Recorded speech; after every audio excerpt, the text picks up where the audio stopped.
अस्सलाम वालेकुम वरहमतुल्लाहि वबरकातुहू। मैं उर्दू न्यूज़ इंडिया से सैयद जुल्फ़िकार अहमद आपके सामने फिर हाजिर हुआ हूं एक नया टॉपिक लेते हुए। 30 नवंबर आने वाले 30 नवंबर को तेलंगाना में जनरल इलेक्शंस होने वाले हैं। 119 असेंबली सीटों पर चुनाव होने वाले हैं। उन इंतखाबात में कौन सी पार्टी जीतेगी और कौन तेलंगाना स्टेट में इख्तिदार पर आएगी, ये सारे हिंदुस्तान में एक बड़ा एक सवाल पैदा हुआ है और सभी की निगाहें तेलंगाना स्टेट के ऊपर टिकी हुई हैं। क्यों बोले तो तेलंगाना में इससे पहले जो चीफ मिनिस्टर अभी हैं वो इख्तिदार पर फिर से आएंगे या नहीं, इस सवाल के बिना पर अभी सभी लोग उनके ऊपर नज़र डाले हुए हैं। सभी सियासी पार्टियां अपना जोर लगा रही हैं कि तेलंगाना में अपना इख्तिदार हासिल करें। तेलंगाना एक ऐसा स्टेट है, एक ऐसा सूबा है जिसके बारे में हर कोई जानना चाहता है। क्यों बोले तो तेलंगाना कई जद्दोजहद करने के बाद एक अलग रियासत का मुकाम हासिल हुआ। 2 जून 2014 में जब यूपीए गवर्नमेंट आखिरी मरहले पर चल रही थी और के चंद्रशेखर राव जो अभी प्रेजेंट अभी सीएम है, वो प्रोटेस्ट पे प्रोटेस्ट करते हुए हंगर स्ट्राइक पर चले गए थे। हंगर स्ट्राइक पर जाने के बाद वो जो मांगे रख रहे थे उनकी मांगों को पूरा करने के लिए और कई सालों से कई डिकेड से ये तेलंगाना अलग रियासत की मांग हो रही थी, उसको पूरा करने के लिए वो के चंद्रशेखर राव आखिरी अपना दम लगाकर अपनी जान की कुर्बानी देने के लिए वो स्ट्राइक पर चले गए थे और भूख हड़ताल पर चले गए थे।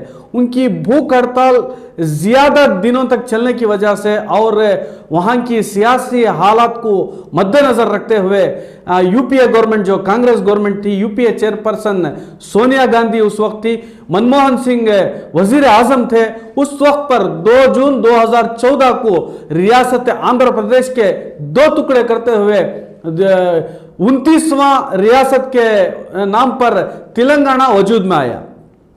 सभी जानते हैं केसीआर के चंद्रशेखर राव जो कि अभी वहाँ के चीफ मिनिस्टर हैं, उनका वादा था कि मेरी अगर तेलंगाना स्टेट देंगे तो मैं कांग्रेस के साथ हमारी पार्टी को मैं जम कर दूंगा, पार्टी को जम करने के बाद मैं वहाँ का सीएम बनूंगा, कांग्रेस पार्टी में मैं शामिल हो जाऊंगा, शमूलियत इख्तियार कर लूंगा करके वो बात दिए थे। ऐसी कुछ सियासी बातचीत हुई थी करके कांग्रेस पार्टी के लीडर्स बता रहे थे। ऐसा हुआ कि 2014 में जब कांग्रेस पार्टी यूपीए जब गवर्नमेंट चल रही थी, के चंद्रशेखर राव जब वो हंगर स्ट्राइक भूख हड़ताल पर बैठे हुए थे, लास्ट मोमेंट में वो आंध्र प्रदेश के 2 टुकड़े करते हुए 29वीं रियासत अनाउंस कर दिए और तेलंगाना वजूद में आई। उसका कैपिटल सिटी हैदराबाद जो पहले 1952 आज़ादी के बाद हैदराबाद स्टेट था, फिर आंध्रा में जमा हो गया था। इसकी हिस्ट्री बहुत बड़ी है।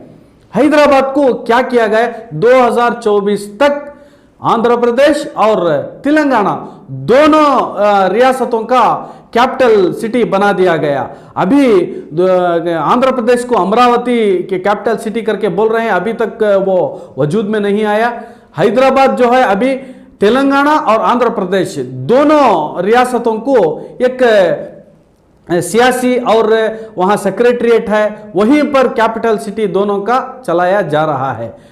अब बात यह है कि 2014 में जब के चंद्रशेखर राव अलहदा होकर उनकी तेलंगाना राष्ट्रीय समिति टीआरएस पार्टी के वो टीआरएस पार्टी के सदर थे और उन्होंने अकेले इलेक्शन लड़ने का एक ऐलान किया था। इलेक्शन अलहदा लड़ने का ऐलान करने के बाद कांग्रेस पार्टी से वो अलहदगी इख्तियार कर चुके थे। कांग्रेस पार्टी से अलहदगी इख्तियार करने के बाद वो वहाँ की मजलिस इत्तेहादुल मुस्लिमीन AIMIM जो ओवैसी ब्रदर्स अभी चला रहे हैं पार्टी, सभी को पता है असदुद्दीन ओवैसी जो हैं वो हैदराबाद के MP हैं और अकबरुद्दीन ओवैसी उनके छोटे भाई वहाँ के MLA है। अभी तेलंगाना में 7 MIM के MLA हैं इससे पहले जब आंध्र प्रदेश और तेलंगाना दो भी एक साथ थे, एक रियासत थी, तो ओवैसी ब्रदर्स एआईएमआईएम जो हैं कांग्रेस का साथ देते आ रहे थे, कांग्रेस की गवर्नमेंट का साथ देते, 7 एमएलए जो थे वो कांग्रेस के साथ दे रहे थे। 2014 इंतखाबात में वो कांग्रेस के खिलाफ जाकर टीआरएस पार्टी का साथ देकर टीआरएस पार्टी के साथ वो हुकूमत में शामिल हो गए थे। लगातार 9 साल से अभी तक, जब से केसीआर गवर्नमेंट आई, टीआरएस की गवर्नमेंट आई, तब से वो अभी तक ओवैसी ब्रदर जो एआईएमआईएम के मजलिस इत्तेहादुल मुस्लिमीन के जो कायद हैं असदुद्दीन ओवैसी, वो टीआरएस जो अभी भारतीय राष्ट्रीय समिति बदल दी गई है, बीआरएस के साथ देते चले आ रहे हैं।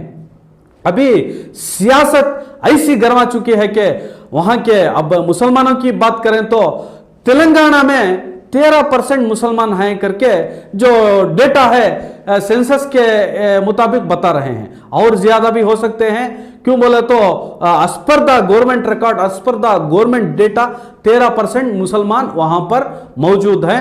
वो 119 सीट तेलंगाना के हैं, असेंबली सीट से तेलंगाना में है, उनमें 45 सीटों पर मुसलमान डिसाइडिंग फैक्टर हैं।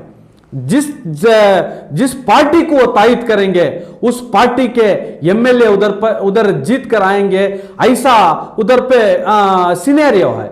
45 सीट्स पर मुसलमानों की आबादी मेजॉरिटी और डिसाइडिंग फैक्टर्स में उधर जीत कर आते हैं। मुसलमान ही नहीं, जो कोई भी उधर इलेक्शन पे खड़ा रहता है, कोई भी पार्टी हो, मुसलमान जिसकी तायद करते हैं वो जीत कर आते हैं। इसीलिए इस बार आप सभी जानते हैं, हाल ही में 6 महीने पहले कर्नाटका में इंतखाबात हुए थे। उन इंतखाबात में कर्नाटका में मुसलमानों ने यकजहती और यूनिटी का मुजाहरा करते हुए कांग्रेस का साथ दिया था। कांग्रेस का साथ देने से इधर कांग्रेस की गवर्नमेंट आई है करके पॉलिटिकल एनालिसिस्ट बताया करते हैं। कांग्रेस का साथ देकर वन साइड इधर करते हुए इधर कितने एमएलए से मुस्लिम जीते हैं, और 136 कांग्रेस के एमएलए जीतकर इधर सिद्धरामैया अभी यहाँ के सीएम है, और डिप्टी सीएम यहाँ के डीके शिवकुमार है। और मुसलमानों के एक कायद के तौर पर जमीर अहमद खान जो हैं इधर उभरते हुए लीडर हैं, वो रियासत तेलंगाना में जाकर जोरों शोरों से उधर इंतखाबात और वहाँ का जो पॉलिटिक्स चल रही है, इलेक्शंस 30 नवंबर को होने वाले हैं, वहाँ पे प्रचार में लगे हुए हैं। उधर जोर शोर से मुसलमानों को एक करने के लिए एक तरफ वोट डालें, कांग्रेस को जिताएं, कांग्रेस के साथ आएं। टीआरएस सिर्फ वादे कर चुकी है, वादे करते करते मुसलमानों को कोई भी अभी तक कोई काम नहीं करके दिए। जो 12% 4% जो अभी उधर मुसलमानों को रिजर्वेशन है, 12% देने का वादा किया था, 12% अभी नहीं दी है। ऐसा वादा खिलाफी टीआरएस बीआरएस गवर्नमेंट ने इतने दिनों से करते आई है। इसलिए इस बार कांग्रेस के जो 5 गारंटियां इधर कर्नाटक में दिए थे, वैसे ही तेलंगाना में भी 6 गारंटियों के साथ कांग्रेस इस बार वहां पे इंतखाबात लड़ रही है। मुसलमानों को एक साथ होकर बीआरएस का साथ छोड़कर, एमआईएम का साथ छोड़कर कांग्रेस को साथ देने के लिए वहां के मुस्लिम कायदीन और कर्नाटका के, आंध्रा के सभी मुस्लिम कायदीन और कांग्रेस पार्टी की तरफ से जोर लगाया जा रहा है। अब बात यह है, सवाल यह पैदा होता है, मुसलमान इधर कांग्रेस के ऑपोजिट बीजेपी थी, जनता दल यस सेकुलर को वोट कम दिए थे, इसलिए जेडीएस को 19 सीटें आई, बीजेपी को ऑपोजिट करते हुए कांग्रेस को वोट दिए। अब main point to be noted, और सवाल यह आता है, तेलंगाना में बीआरएस मुसलमानों के साथ के चंद्रशेखर राव के ताल्लुकात बहुत अच्छे हैं।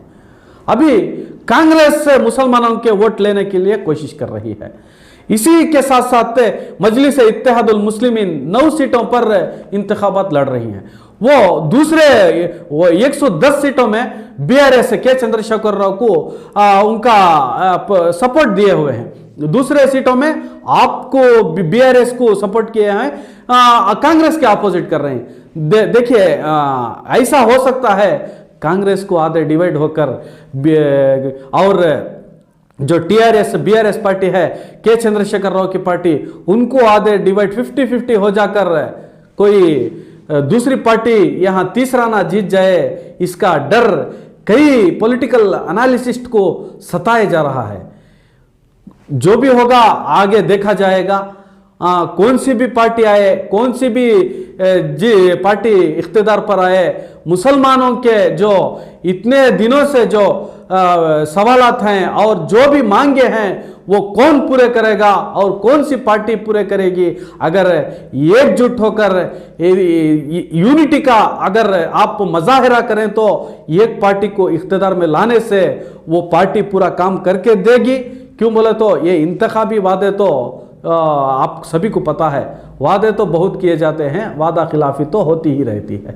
इसीलिए मुसलमानों के कायद कौन है, असली कायद कौन है, एजुकेशन पर जोर कौन दे रहा है, मुसलमानों के बिलो पॉवर्टी लाइन को अपलिफ्टमेंट करने के लिए कौन इकदाम उठा रहा है, उनका हम ख्याल रखते हुए जो भी है वो पार्टी को साथ देना चाहिए। मैं ये नहीं कह सकता बीइंग ए जर्नलिस्ट इस पार्टी को आप वोट दें, उस पार्टी को आप वोट दें।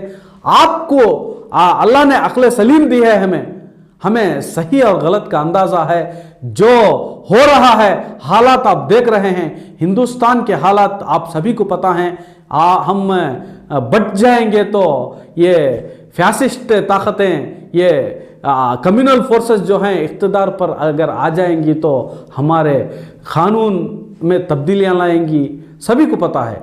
अगर फैसिस्ट पार्टी को कौन सी भी हो, मुसलमानों के खिलाफ अगर वो आ जाए तो किस तरह से हमारे ऊपर कानून लागू करेंगी और चुन चुन कर हमें किस तरह से हमारे अपलिफ्टमेंट के लिए वो आगे बढ़ने नहीं देगी, आप सभी को पता है। इसका लिहाज करते हुए तेलंगाना जो एक सेकुलर स्टेट के नाम पर जाना जाता है, वहाँ पर मुसलमानों की आबादी अच्छी है और वहाँ पे यकजहती हिंदू मुस्लिम कोई भी जात का हो, कोई भी मजहब का हो, वहाँ पर इस तरह से अब तक जिंदगी बिताते आ रहे हैं। वहाँ लिविंग ऐसी है, हिंदू मुस्लिम कोई भी आज तक वहाँ पर फसाद होगा तो छोटे मोटे होंगे, वो सियासी एतबार से लड़ाते हैं, मिलाते हैं। उनको जिस तरफ ये सियासी कायदीन जो है, पार्टीज जो हैं वहाँ की लड़ाकर इख्तिदार पर आने की कोशिश करते हैं। हमें तो अकल है किस पार्टी को वोट देना है, सोच समझकर आप हमारे सियासी कायदीन को भी, मुस्लिम जो लीडर्स हैं उनको भी बचाना है और मुस्तकबिल का भी ख्याल करते हुए हम वोट दें तो तेलंगाना भी बचेगा, तेलंगाना में भी अमन व अमान कायम रहेगा। इसी लिहाज से हम जो 30 नवंबर को आने वाले इंतखाबात हैं सोच समझकर वोट दें, अपनी यूनिटी को कायम रखें, वोटों का बंटवारा ना करें, यूनिटी के साथ आप काम करें। बीआरएस का साथ देते आ रहे थे कांग्रेस वाले, अब आए हैं, किसका साथ दें ये सोच समझकर मजलिस भी है, सभी का ख्याल करते हुए जिस जगह पर एक आप सभी मशवरा करके अपना वोट ज़ाया ना करते हुए वोट डालकर जितवाने की कोशिश करें। तेलंगाना स्टेट की हिस्ट्री और है, हैदराबाद सिटी है, हैदराबाद में निज़ामों का जब वहाँ पर बोलबाला था, वो इख्तिदार पर थे, उनकी बादशाहत थी, तो किस लिहाज से वो हैदराबाद शहर को आबाद किए थे, इसके बारे में आने वाले एक एपिसोड में स्पेशल हैदराबाद के बारे में हम मालूमात हासिल करेंगे। वहाँ के फेमस प्लेसेस और निज़ाम साहब हैदराबाद, उनकी हुकूमत वो कैसी चला रहे थे और वो हमारे मुल्क के लिए उनके क्या क्या खिदमत देकर हैं, इसके बारे में भी हम बात करेंगे। बटना नहीं चाहिए, एक साथ रहना चाहिए, यूनिटी इज स्ट्रेंथ करके बोलते हैं। हम बट जाएं तो कम्युनल फोर्सेस आगे आएंगे, इसका ख्याल रखते हुए आप सभी आने वाले इंतखाबात में अपना वोट डालें और इसी तरह से आने वाले एपिसोड्स में हम और टॉपिक्स, अच्छे अच्छे टॉपिक्स के साथ आपके सामने आएंगे। तब तक के लिए आपका होस्ट और आपका दोस्त सैयद जुल्फ़िकार आपसे इस बात को ख़त्म करते हुए आपसे इजाज़त लेता हूँ। खुदा हाफिज़।